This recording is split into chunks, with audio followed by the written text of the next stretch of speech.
Harvey Fletcher was trying to keep the fire going with damp wood and a half-broken lighter when his 6-year-old daughter, Clara, tugged on his sleeve and whispered, "Daddy, that lady's looking at you again."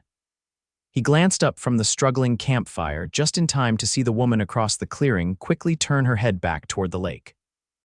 She was sitting alone, legs tucked beneath her, a thick book open but unread on her lap. Her hair was tied up in a messy bun, and she wore a faded hoodie with the sleeves pushed up. She didn't look like someone who belonged at a dusty, no-service public campground in the middle of Oregon. She looked polished, but not in the obvious way. There was something quietly powerful about her, like she was used to being listened to.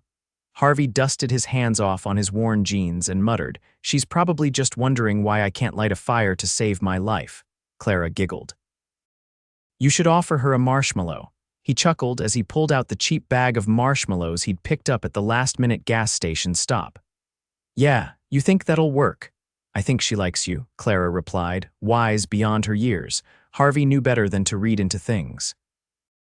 Life wasn't a fairy tale, and women like that didn't go for guys like him, single dads who drove rusty trucks and stretched every dollar. But he figured it wouldn't hurt to be neighborly. A few minutes later, fire finally crackling, he took a deep breath, grabbed 2 marshmallows on skewers and walked across the gravel path. She looked up as he approached. Her eyes were this intense kind of blue that made Harvey stop mid-step. He cleared his throat. "Campground tradition requires everyone roast at least 1 marshmallow by a proper fire. I happen to be an expert." A slow smile spread across her face and she closed the book. "An expert, huh? I've had years of practice," he said, holding out the skewer. "Mostly under the direction of my very critical daughter." "I'm Eleanor," she said, accepting the marshmallow with a warm laugh, "and I'm honored." "Harvey," he replied. They walked back to his site, where Clara was now poking the fire with a stick. Eleanor crouched beside her, greeting her like they were old friends. Clara beamed. "Nice to meet you," Eleanor said genuinely. "You two always camp out here." Harvey shook his head as he sat on a log. "First time, just needed a cheap getaway. Clara's been dying to camp. Figured we'd do it before school starts again." Eleanor glanced at the small, slightly dented 2-person tent behind them. "It's perfect." Harvey didn't see any judgment in her expression, just curiosity. She didn't seem the type to be camping solo, but he didn't press.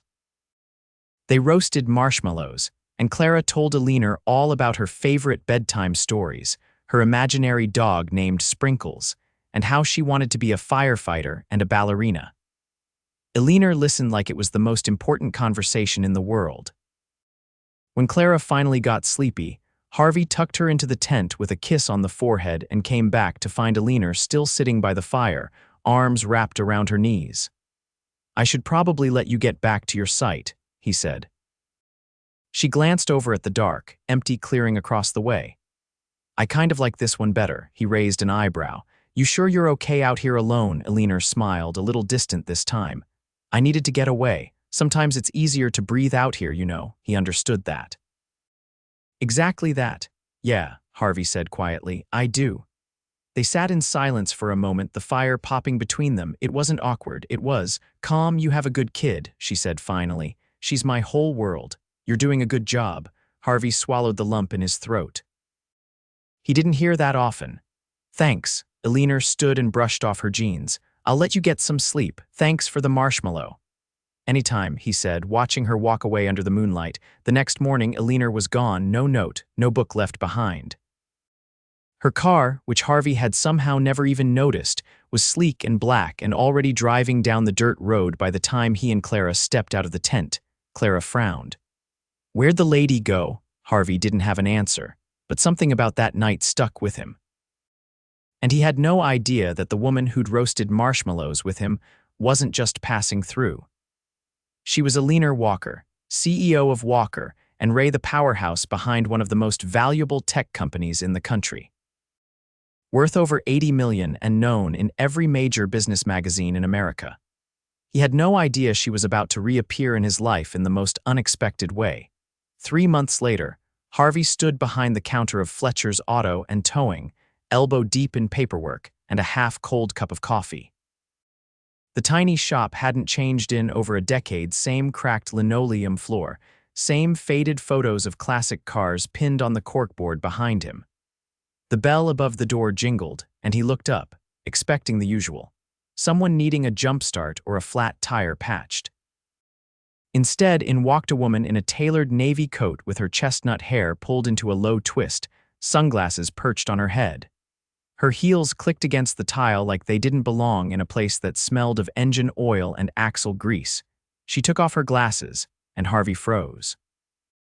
"Eleanor," he said, almost like a question, her lips curved, but there was hesitation behind her eyes. "Hi, Harvey." He blinked, trying to reconcile the woman before him with the one who had crouched beside a campfire in sneakers and a hoodie. What are you doing here?" "I need a mechanic," she said casually, glancing around. "And I remembered you mentioned you owned this place." "You remembered that?" Harvey asked, still trying to catch up. "I remember a lot of things." He stepped out from behind the counter, wiping his hands on a rag. "Is your car outside?" She nodded. "Black sedan, front left tire keeps pulling." He walked past her and out the door, motioning for her to follow. The car in question was parked neatly at the curb, a sleek, high-performance import that looked wildly out of place next to the dented pickup trucks and dusty minivans in the lot. He crouched to inspect the tire. "You've got uneven wear on the inside edge. Alignment's off." "Could be a bent control arm." She crouched beside him, heels planted flawlessly on the gravel. "Sounds expensive." He glanced at her. "You didn't strike me as someone who worries about expensive." Her expression didn't change. "You never asked what I did. You never offered." She stood and brushed off her coat. "Can you fix it?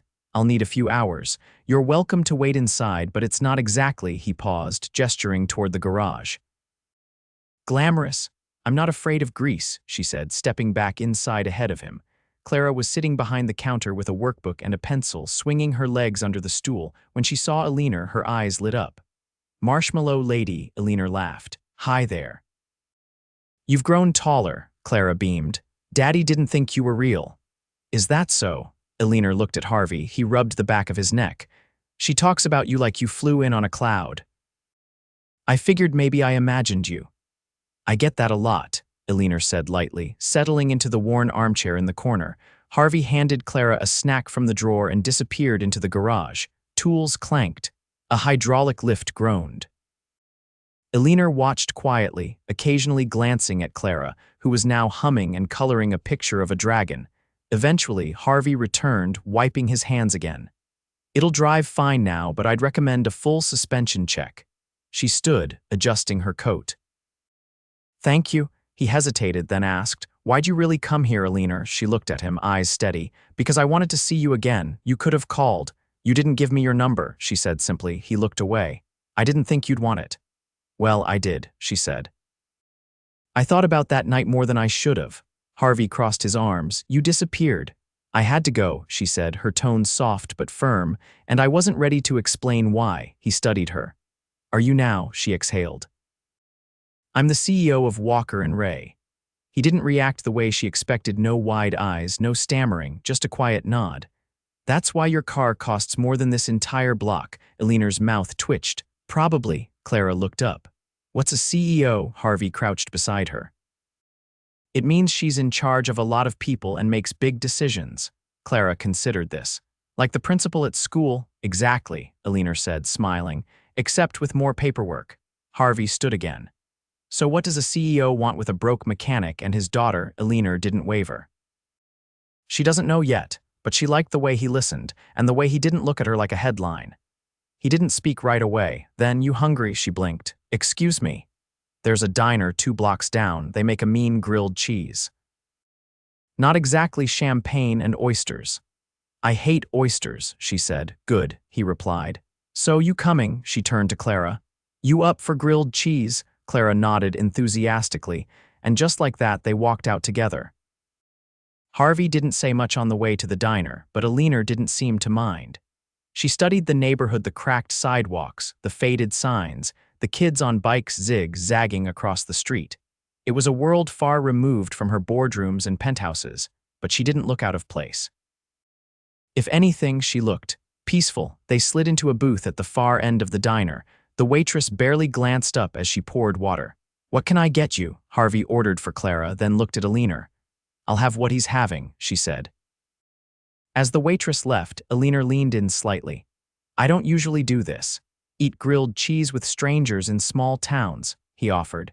"Chase after men who roast marshmallows with their daughters," she corrected. Harvey's eyes held hers. "I don't usually invite CEOs to diners. Guess we're both doing something new," he nodded, then said quietly, "You still didn't answer my question." "Which one? What you want from me?" She didn't flinch. "Time, honesty, and maybe a second marshmallow." Harvey gave the smallest smile. "I think I can manage that." 3 weeks after the grilled cheese and shared glances across a Formica diner booth, Harvey stood outside his shop, wiping down the windshield of a dusty sedan when a sleek black SUV pulled up to the curb. Not the same car Eleanor had brought in. This one was newer, darker, with tinted windows and a driver in a suit who stepped out and opened the back door like it was second nature.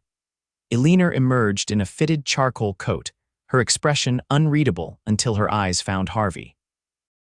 She gave a small nod, then waved the driver off. The man hesitated, then returned to the SUV and drove off, leaving her standing beside the sidewalk in heels that didn't belong anywhere near oil stains or rusting bumpers. Harvey tossed the rag on the hood and walked toward her, slowing when he noticed the way she was holding her phone tightly in one hand. "You okay?" She glanced down, then tucked the phone into her coat pocket. "I had a board meeting this morning." It ended with 3 people threatening to resign and 1 lawyer crying into their macchiato. He tilted his head. "You win." "I didn't lose," she said, "but I needed air." He nodded toward the shop. "You sure this is where you want to get it?" She stepped closer, her voice lower now. "This is the only place lately where I don't feel like I have to prove something." Harvey opened the shop door, holding it for her. "You want coffee? If it's strong and burns a little, yes." Inside, Clara was sitting on the floor with a jigsaw puzzle spread out over a flattened cardboard box.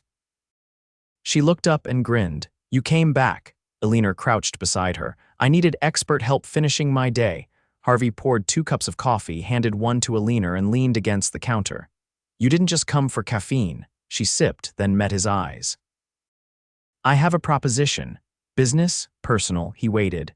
"I want to take you both somewhere," she said. "Just for a weekend. My family has a place on the coast. Big house, lots of space, ocean views. I thought Clara might like the tide pools." He didn't answer right away. Clara was humming again, lost in her puzzle. "You're not worried what people will say if you're seen with someone like me?" Eleanor didn't hesitate. "Let them talk." "You sure?" "I've been sure since the diner." He set his coffee down. "Clara doesn't have anyone but me. I'm not casual about who I bring into her life." Eleanor looked at him, steady and unflinching. "Neither am I." He held her gaze for a long moment. Then quietly, "Then I guess we're going to the coast." The weekend came faster than Harvey expected. One second he was changing brake pads. The next he was packing a duffel bag with Clara's rain boots, her favorite bedtime book, and the only dress shirt he owned. The drive was long but smooth. Eleanor insisted on sending a car for them, but Harvey declined. He wasn't about to show up at someone's beach house in a chauffeured vehicle like a stranger in his own story. Instead, he loaded Clara into his truck and followed the directions Eleanor had texted him that morning. When they arrived, Clara gasped so loudly he thought something had gone wrong. The house wasn't a house, it was a glass and wood estate perched on a cliff, with wide decks and windows that overlooked the sea. It looked like the kind of place you saw in magazines but never expected to step foot in. Harvey pulled into the circular driveway, parked beside a silver convertible, and climbed out of the truck slowly. Eleanor was already waiting on the steps, barefoot, wearing jeans and a linen shirt rolled at the sleeves. She looked different, not polished, peaceful.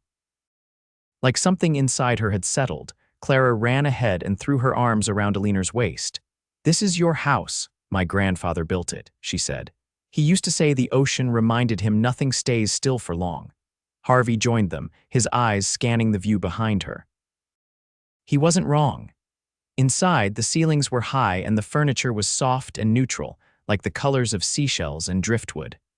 Clara darted from room to room, whispering "wow" under her breath like it was a secret she didn't want to break. Eleanor guided Harvey through the hallway and out onto a deck that overlooked the crashing waves. The wind was cool and salty, and gulls swooped overhead with indifference. "I used to come here when the city felt too loud," she said, wrapping her arms around her middle. "But it's been years since I did that. You needed to remember," she nodded. "I needed someone to share it with." They stood there for a long while, not speaking, while the sun dipped slowly toward the horizon. That night, after dinner and dessert that Eleanor swore she didn't cook but still served with a flourish, Clara fell asleep curled up on a couch with the sound of the waves outside and a blanket tucked under her chin. Harvey found Eleanor out on the back porch again, this time holding a glass of wine and staring at the stars. "I keep thinking I'll wake up," she said, not turning around, "that this will all vanish, that I'll go back to a life full of meetings and silence." He stepped beside her. And I don't want that anymore." He leaned against the railing. "What do you want?" She looked at him, no hesitation in her voice. Her this." He took a breath, the kind that felt deeper than lungs. "I'm not a simple man to love, Eleanor. I've got baggage, bills. A life that doesn't come with private chefs or boardrooms." She set the wine glass down. "I've had all of that, and none of it mattered when I was sitting beside a campfire listening to your daughter talk about imaginary dogs." The wind shifted. He moved closer. "I'm scared," she admitted. He didn't ask of what. He was scared too, but he reached for her hand, and when his fingers wrapped around hers, she didn't pull away. "Maybe we're both just a little lost," he said. Eleanor looked up at him. "Maybe we're finally finding something better." The wind barreled across the beach, kicking sand into the air as the waves curled and crashed in rhythmic fury. Harvey stood at the edge of the shore, jeans rolled to his calves, Clara's hand nestled tightly in his. She squealed when the cold surf splashed over her toes, then laughed in that uninhibited way children do when the world feels wide and full of joy. Behind them, Eleanor watched from the deck, arms folded on the railing, her chin resting on her forearm. She wasn't thinking about investor calls or quarterly reports. She wasn't measuring her next move. For once, she was simply watching what a life could look like when it wasn't built on expectations and headlines. Harvey turned, caught her gaze, and motioned her closer. "You're missing the best part," he called over the roar of the sea. She hesitated only a second before stepping down from the deck and onto the sand. Her boots sank slightly with each step, and she stopped a few feet from the waterline. "Come on," Clara beckoned, holding her other hand out. "You have to feel it." Eleanor slipped off the boots, rolled her pants up to her knees, and joined them. The moment her feet hit the icy water, she gasped. "It's freezing," Harvey grinned. "That's the point." Clara tugged both of them toward the deeper edge where the water reached their ankles. They stood like that for a while, the three of them, as the sky turned apricot and streaks of lavender climbed the clouds.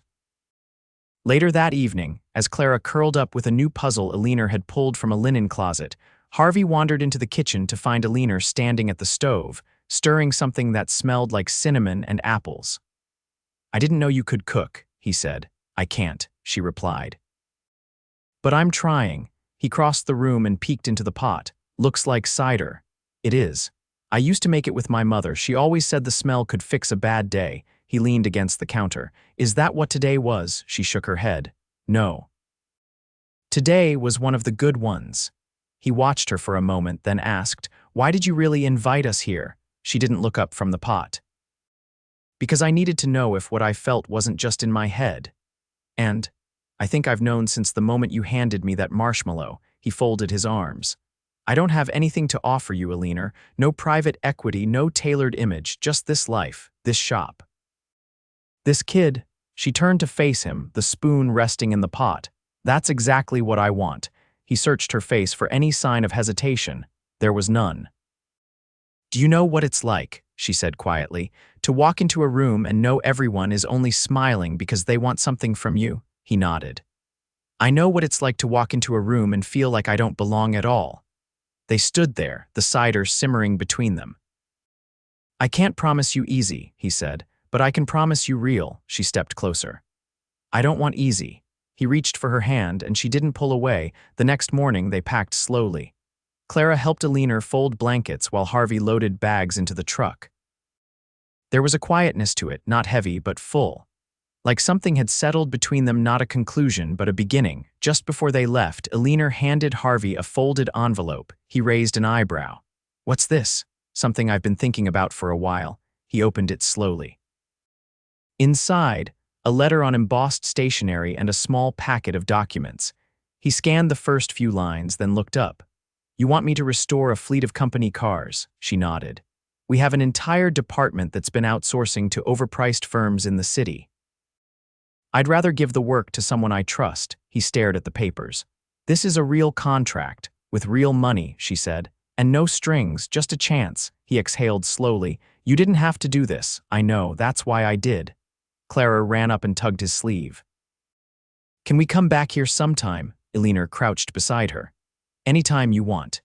As they drove away, Eleanor stood on the porch, arms wrapped around herself, eyes following until the truck disappeared around the bend.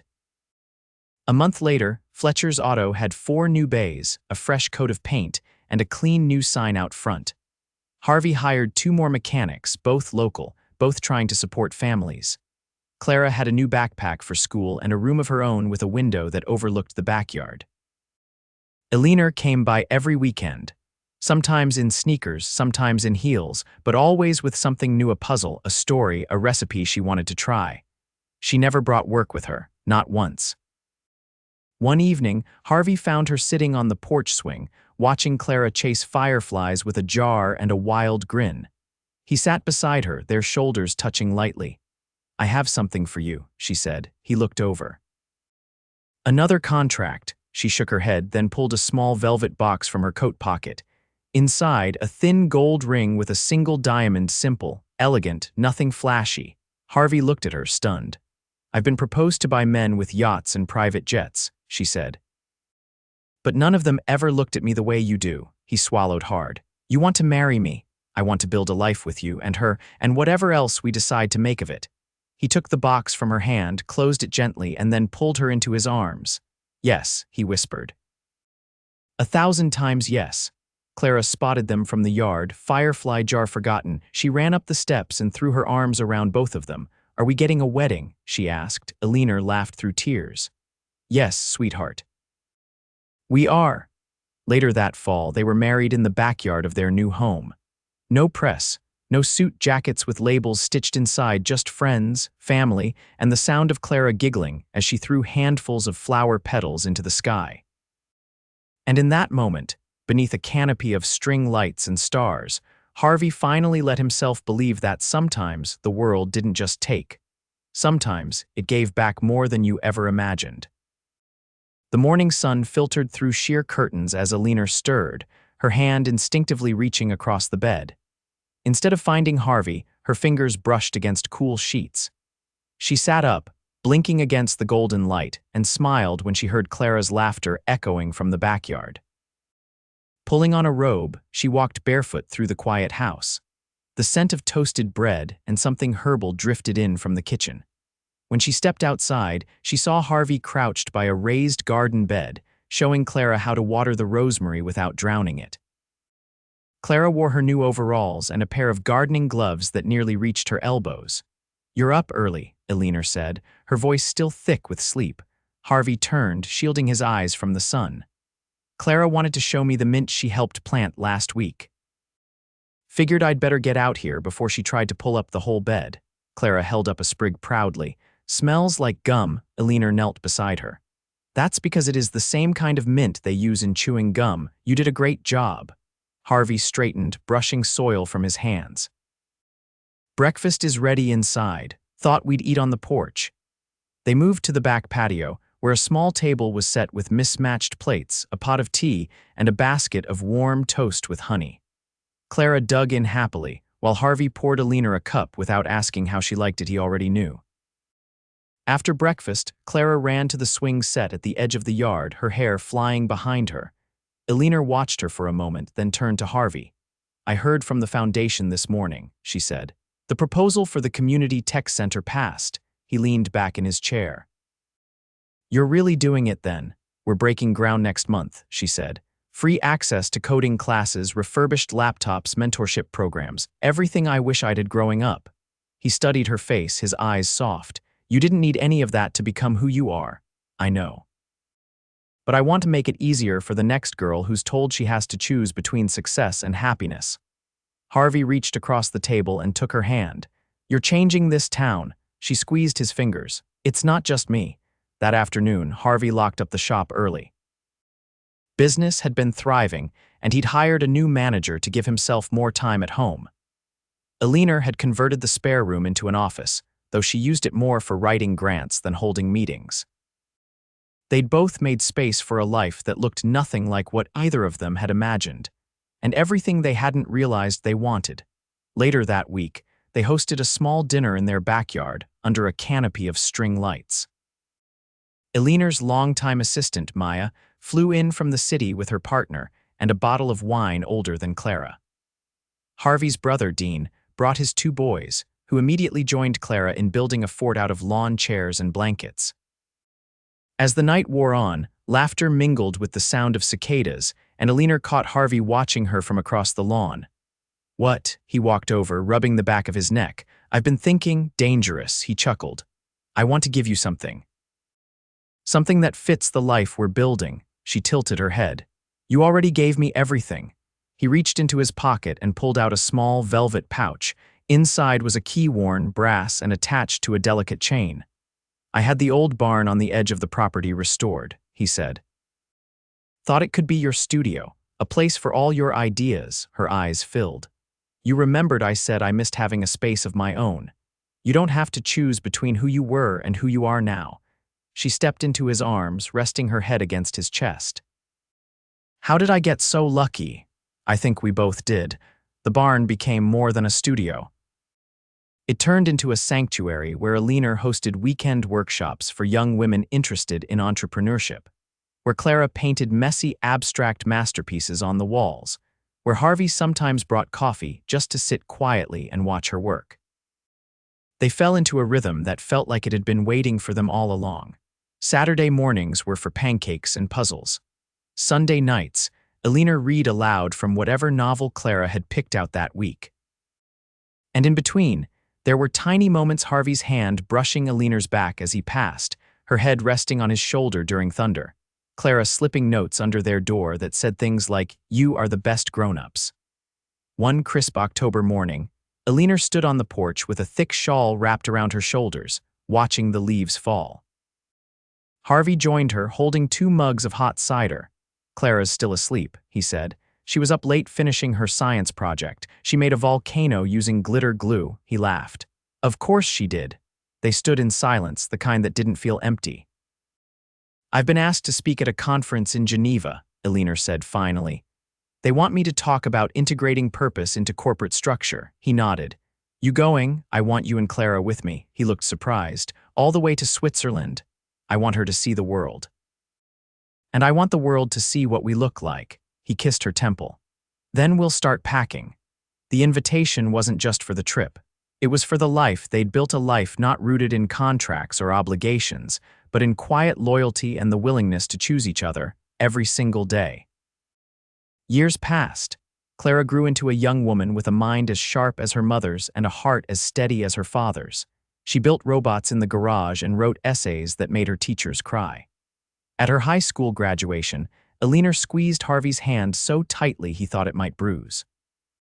He didn't mind. The auto shop thrived under the leadership of a new generation Harvey mentored from within the community. The tech center expanded, adding programs for single mothers and veterans. The barn became a landmark, known for its hand-painted mural and the soft hum of ideas always being born inside. On their 10th wedding anniversary, Harvey and Eleanor stood once again on the porch of the beach house, now renovated and filled with memories. Clara had gone off to college, but her laughter still echoed in the hallway every time the wind blew just right. Eleanor leaned against Harvey, her hair silvering at the temples. We did it, she said. He wrapped an arm around her waist. We're still doing it. They watched the tide pool shimmer in the distance, the horizon stretching wide and full of promise. And for the first time in either of their lives, they had nowhere else to be, nothing to prove, and no doubt at all that they were exactly where they were always meant to be. Together forever.